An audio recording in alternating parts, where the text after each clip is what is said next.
Yun na nga guys, no? Welcome back sa amin at sa inyo rin, di ba? Dito sa amin, tatlo na pangit.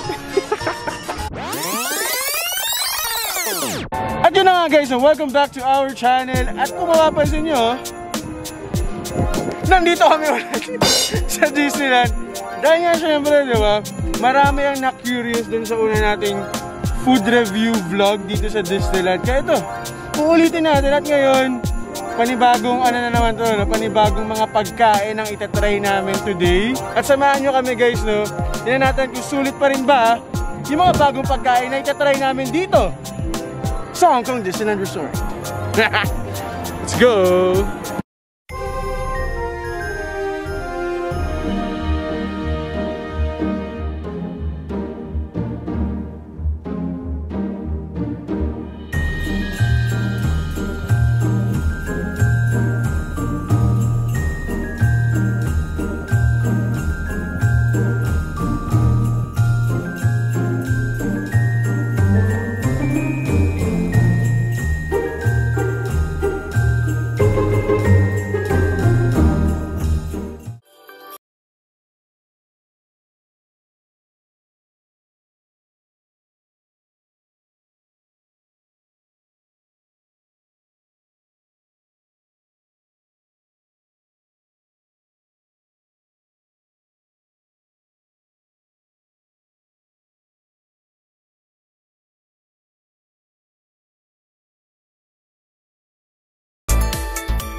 Love is trying out the churro.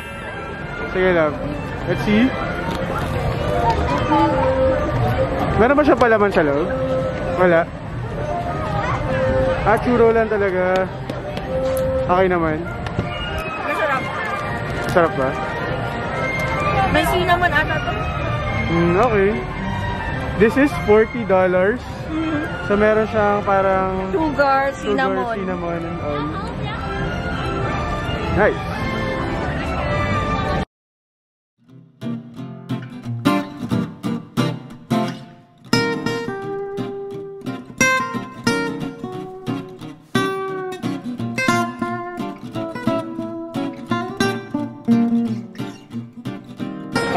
One nasi goreng combo. Yeah, then upgrade Coke to large. That's all. That's it. Thank you.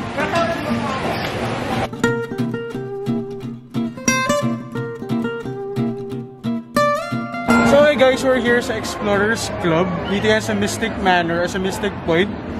So dito sa Explorers Club, iba-ibang Asian foods, Asian food cuisine yung makikita or pwede nyo ma-order. Like Indonesian, Korean, Indian, diba? Japanese. So dito kami ngayon, dito namin tinry ngayon. Ako, ito in order ko, nasi goreng combo. So originally parang nasa 159 yata or so. Basta 130 na lang yung binayaran ko dito.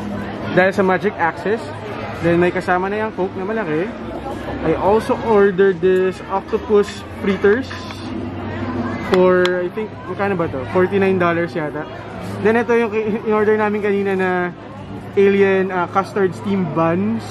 Dun sa Toy Story yan. And si Love naman, sa kanya is deep fried chicken steak combo. So may kasamang parang side dish dito. Hindi ko alam kung ano to. Ito yata pickles. And then ito parang tofu or tofu ba or cake? I'm not sure eh. Cake ba siya? Parang cake niya. But anyway, so yan yung titikman namin ngayon guys. So medyo na-expect ko no, na may adobo kasi nga Asian cuisine yan. Yun lang, may kalungkutan dahil walang Pinoy food na in-offer or available dito. But yan, tatry namin to. Let's see, diba? Kausapin ko si Walt Disney mamaya. Sabihan ko, lagay silang adobo sa menu.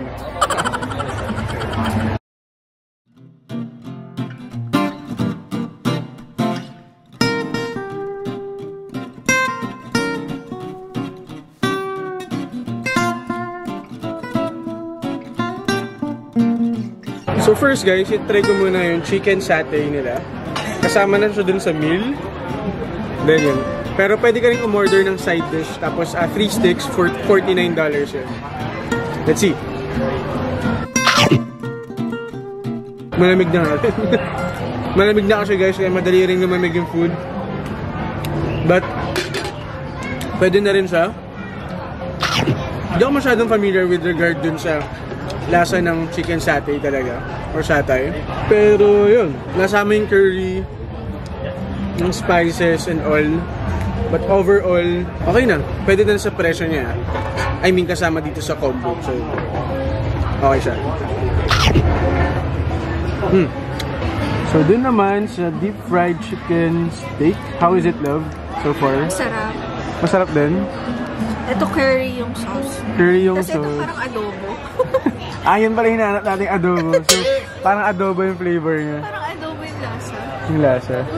So, halo siya yun. Parang meron deep fried chicken and meron parang grilled. Tama ba? Grilled chicken ba siya or... Hindi ko din alam. Hindi mo alam. Pero adobo. Parang adobo yung lasa. Adobo yung lasa. Okay. And then may rice na rin siya. So, yan. Okay siya. Lasang adobo daw, guys. So, yun. If you're craving for adobo, pwede nyo i-order yung deep fried chicken steak nila dito. Baka kasabi ko lang, kailangan na mag-adobo rito. So, meron pala. Adobo-ish lang. Ang lala lang. Lala ba yung fish cracker sa Pinas? Parang ganyan lang. Simple lang.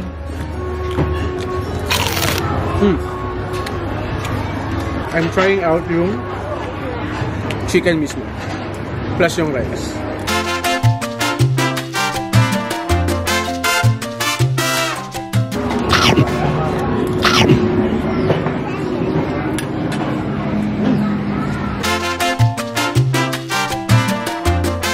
Sarap.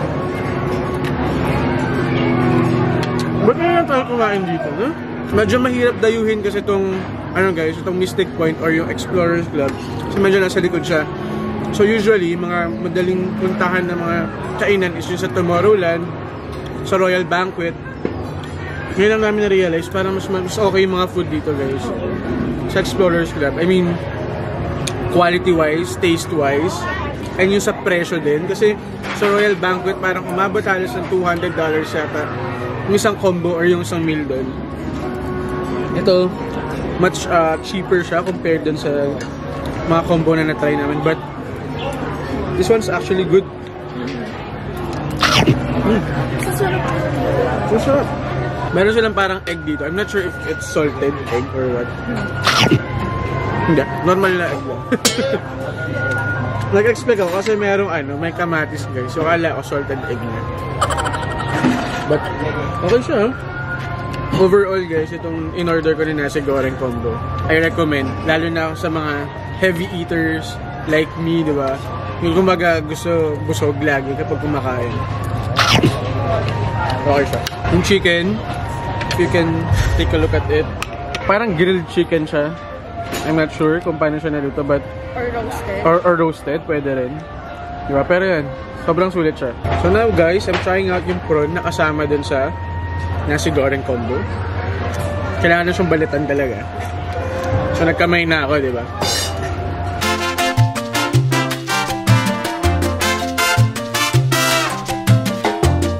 Daming tao. Ano na yung lunchtime? Lunchtime na kasi. Ano ba? 1:15 na eh. Late lunch na actually. But here it is guys. Parang normal na halabos na halabos na hipon lang din siya. But it's good. In totality, in general, itong nasi goreng combo, I recommend it. Kapag napunta kayo dito sa Hong Kong, gusto nyo. By far, ito yung best combo na na-try ko. Lastly, I will try yung octopus fritters naman. Yung short takoyaki. Let's try.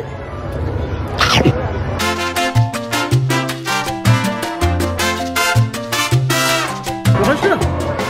I mean, I tasted better takoyakis before.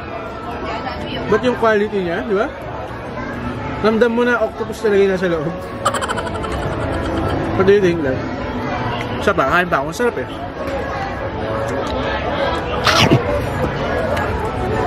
Kita mo talaga na mayroong octopus sa loob. Nung nalagsahan mo talaga siya. Okay na rin, di ba? For $49. Instead na yung nabili ko na nachos and yung cheese sticks sa Tomorrowland. Sobrang olats nun. But this one, $49, pwede na.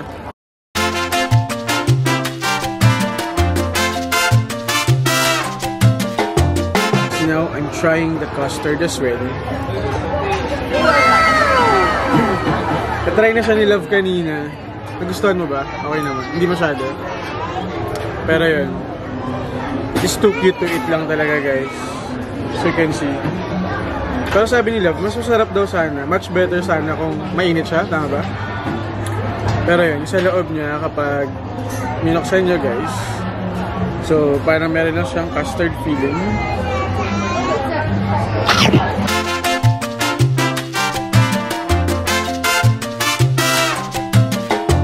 Pero okay siya. Last time, napumunta ako rito, guys. Sold out na to. So, mabili talaga siya. But I think, para sa akin, hindi ako masyadong fan ng custard, but okay naman siya.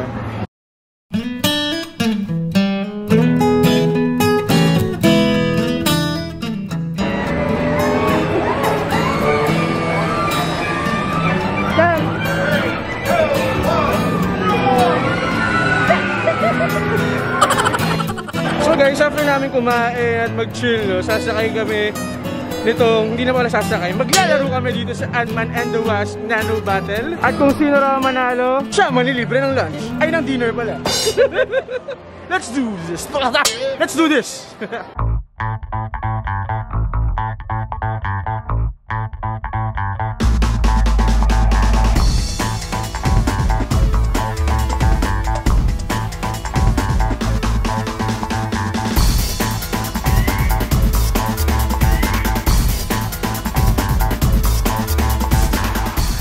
First time namin together to try this one. Ayan lang, ang bilis na namin pila. Patasan kami ng score.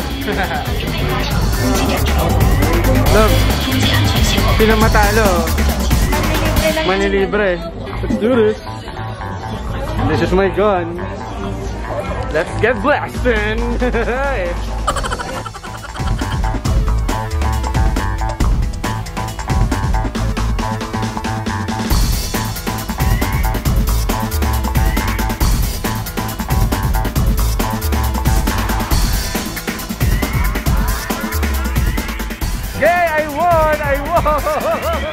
I won!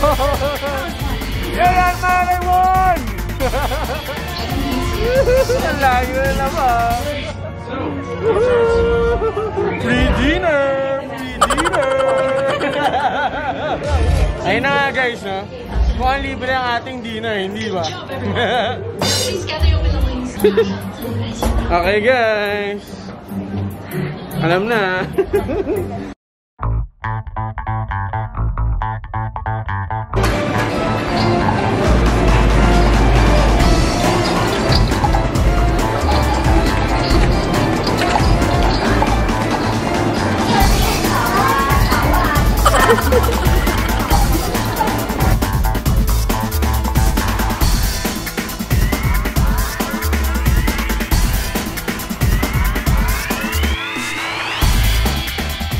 So yun guys, papagutom lang kami.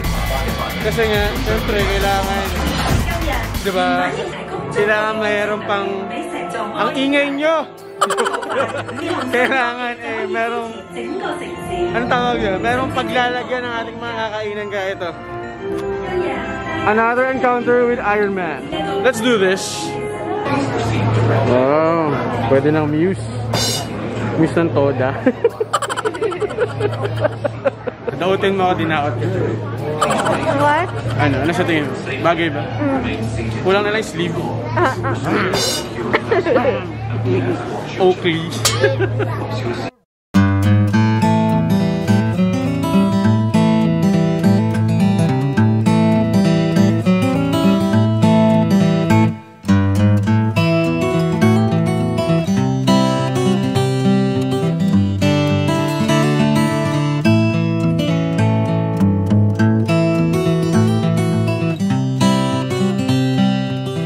So ngayon nakapila kami rito guys. Tindahan ng mga waffle. Sobrang bango ng waffle. Sobrang nakakabuto. Kaya medyo mahaba lang yung pila. So you can see. Pero pwede na rin. Nakakapagantay. Mickey waffle. Then one egg pop.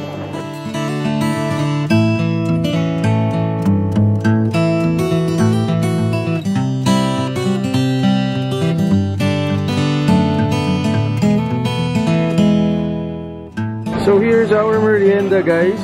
We have the Mickey waffle with mixed berries yan actually. As you can see, ito na naman tayo sa strawberry at blueberries. Mukasim ulit yan later. Tapos we also have the egg puff na Mickey with whipped cream lang siya. Ayan.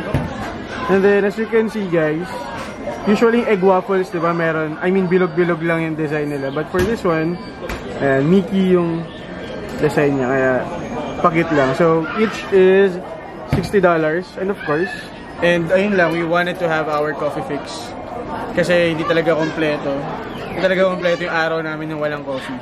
Oh my god. So anyway, titikman namin to. Natikman ko na siya actually before, hindi ko lang maalala yung lasa, pero before kasi syrup yung kasama, hindi itong mixed berry. So let's see, diba? Okay, now tatry na natin ang waffle guys. As you can see, ito lang siya. Sino masala? Mukhang sino mas mukhang mouse. Okay, so let's try na merong cream. Diba? Ganun ba yan? Ganito pa siya nag-work. Tapos berries. Ito na naman tayo guys sa blueberries. Ayan. Kainin ko na yung ano niya. Kaya nga.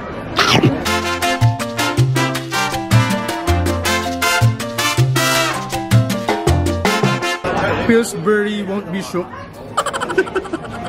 Normal lang.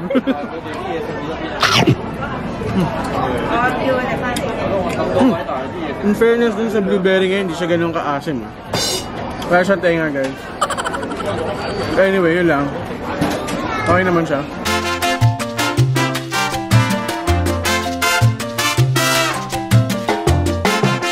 Then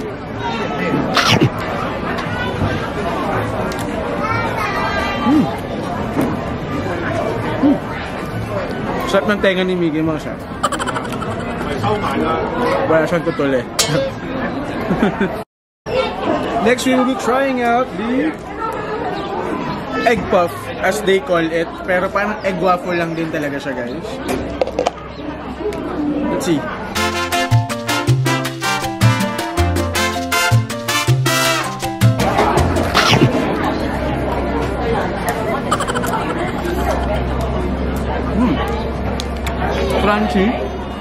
Crunchy yung egg puff nila.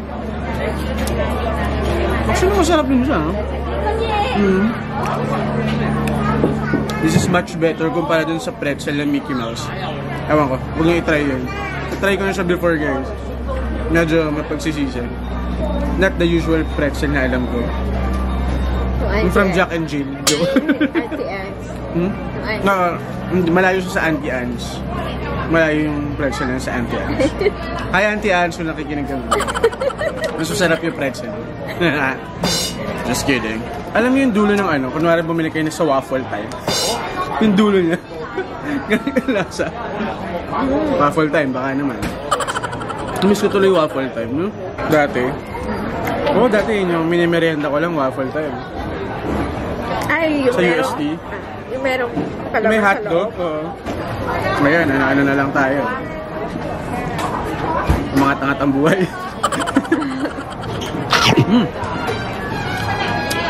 Pero ito guys, yung Mickey waffle. Hindi ko kasi maalala talaga before kung ano lasa niya kasi quick story lang guys. First time na pumunta ng Disneyland, Hong Kong Disneyland with my friends, college friends. Legit, naghati-hati kami sa Mickey Waffle kasi ang mahal, di ba? Sobrang legit, as in, basta lang yung bumili. I think si Ron yun. Tapos yun, hati-hati na, tikim-tikim. Ganun, as in, ganun kami ka, ano, ang grepa, yung mga grepa moves namin before. Ganun. Ngayon, afford na. Wow. Ayun, overall guys, okay siya. Pero yan good combo to guys Bili kayong Starbucks dito sa tabi ng Main Street Main Street, ano ba to? Market. Doon naman binibenta yung waffle and yung egg puff. So perfect combo siya. Kasi parang may combo sila, $70 kasama na yung Coke or soft drink. Parang di naman siya bagay sa waffle, diba? Yun lang, ang dami ko lang sinasabi pero yun lang naging review natin dito sa aming merienda. Back to you guys.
So right now we're just waiting for our number to be called.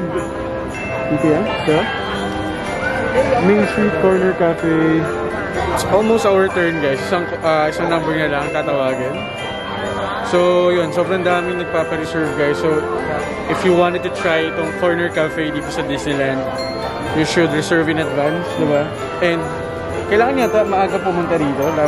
Kapag lunch, mga 10 ata na nagpapa-reserve ka na. Yeah, 10:30 kasi nag-open usually. So siguro, by the time na nakapunta kayo rito na maaga, punta na agad kayo rito to reserve your spot for lunch and dinner.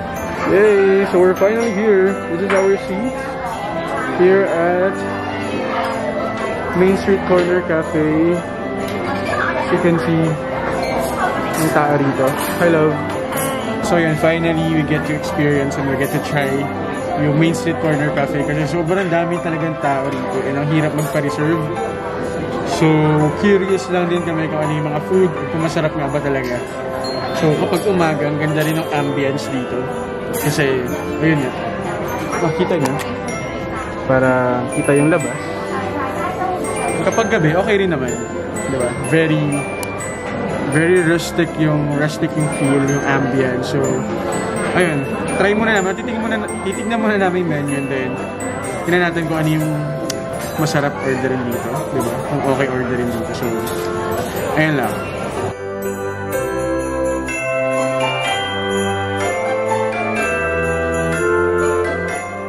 So, they have the set menu here. Pipili lang kayo ng main course. So, kasama ni appetizer or soup. Medyo may kamahalan dito guys.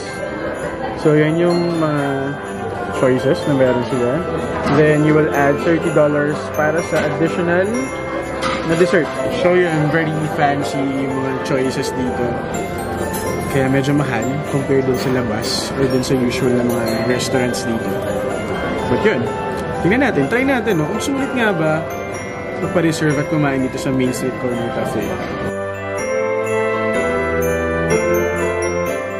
Alam mo na mamahalin at gourmet siya, guys. Kapag hiwa-hiwalay na, may mga ganyan-ganyan lang sa gilid. Ayan, mahal yan kapag ganyan. Yung may mga daming space tapos mga parang dot-dot lang na ganyan. Anyway, yan yung aking appetizer. Yan yung soup nila, guys. Ayan, pinakit lang. Mayroong Disney character doon. Alam mong mamahalan gourmet dahil may mga nakasabit na mushroom pa dyan. Yun yung nagpamahal dyan. And then, for our drink, we have the caramel float. Right there. And this one is the pink grapefruit soda. So, yeah. Yan ang aming appetizer. Bon appetit. Guys, I'm trying yung itong crab meat tart nila. Ayan.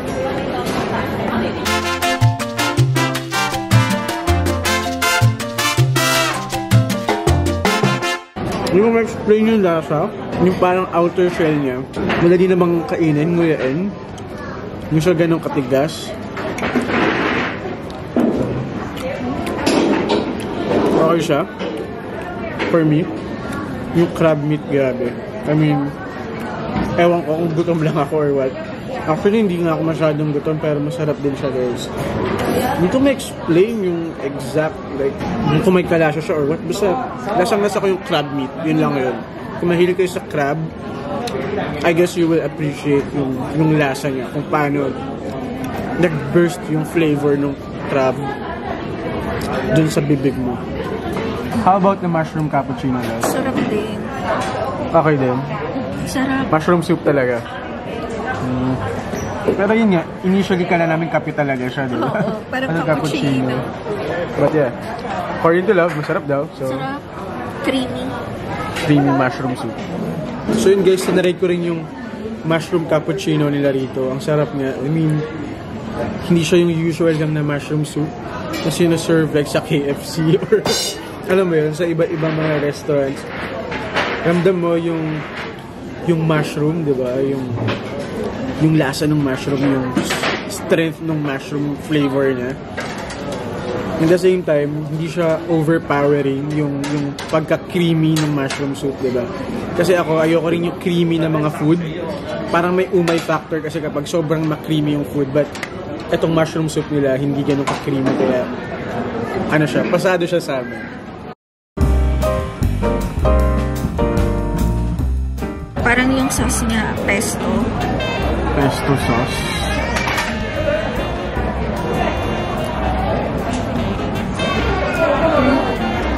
How's it? Masarap. Pero yun nga, pesto. How about yung mga seafood na kasama? May squid. Baby squid. Merong shrimp. May shrimp. Fish ba? Fish. Yes, fish. So halo-halong seafood talaga siya. Let's taste. Yan yung squid. Squid.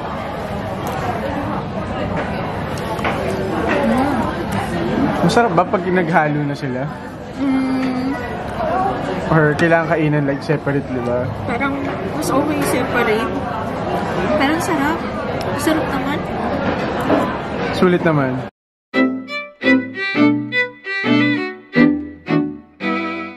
So for my main course, we have this grilled sirloin steak with mushroom gravy sauce. Makikita niyo mayroong Coca-Cola rito na parang, ewan ko, pa-design because this restaurant is sponsored by Coca-Cola. Doneness na pinili ko is medium rare, as usual. So I think itong nasa taas is mashed potato yata, na ginarnish lang nila sa taas. Then, let's see. Try natin humati rito, no? Okay. Oh, look at that, guys. It's medium rare. Just like how I want it. you know. Then, let's see.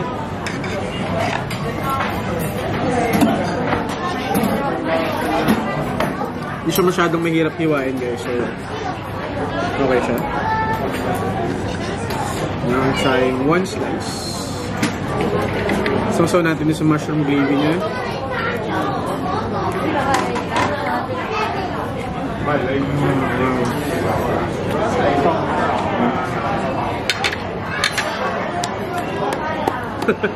Masarap siya, guys.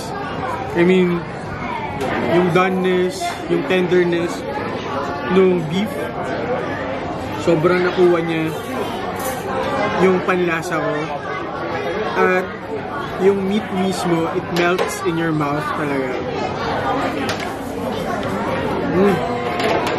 Sarap.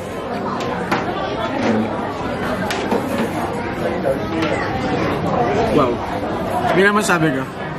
Sarap niya, guys. OA. Sarap.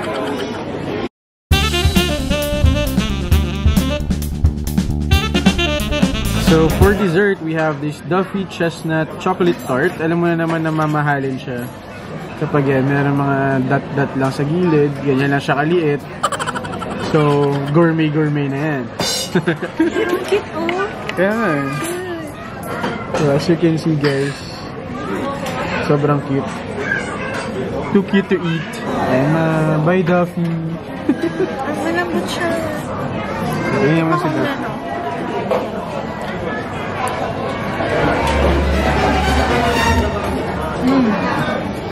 Hindi ko maintindihan sa facial expression ko kung masarap ba or what. Parang kakaiba kasi yung lasa niya. Kakaiba na okay or kakaiba na... Masarap din naman. Okay. Tikman ko yung chocolate. Yung tart. Pili ko chestnut yung flavor na. Masarap din chocolate tart. In fairness dun sa lahat ng nakainin namin today, for our food trip, halos lahat masarap. Siguro yun, at least, diba? Nalalaman namin kung ano yung mga worth it na kainan dito sa loob ng Hong Kong Disneyland. Kasi, of course, you always have to get, you know, the value na binayaran mo. Especially when it comes to food. Halos lahat talagang we would recommend. Well, this corner cafe food or yung dinner namin, actually, it's medyo pricey talaga. So, if you guys have, you know, an additional budget, gusto nyo mag-spend more dun sa pagkain, we suggest na i-try nyo yung food dito sa Main Street Corner Cafe. Kasi, masarap talaga sila.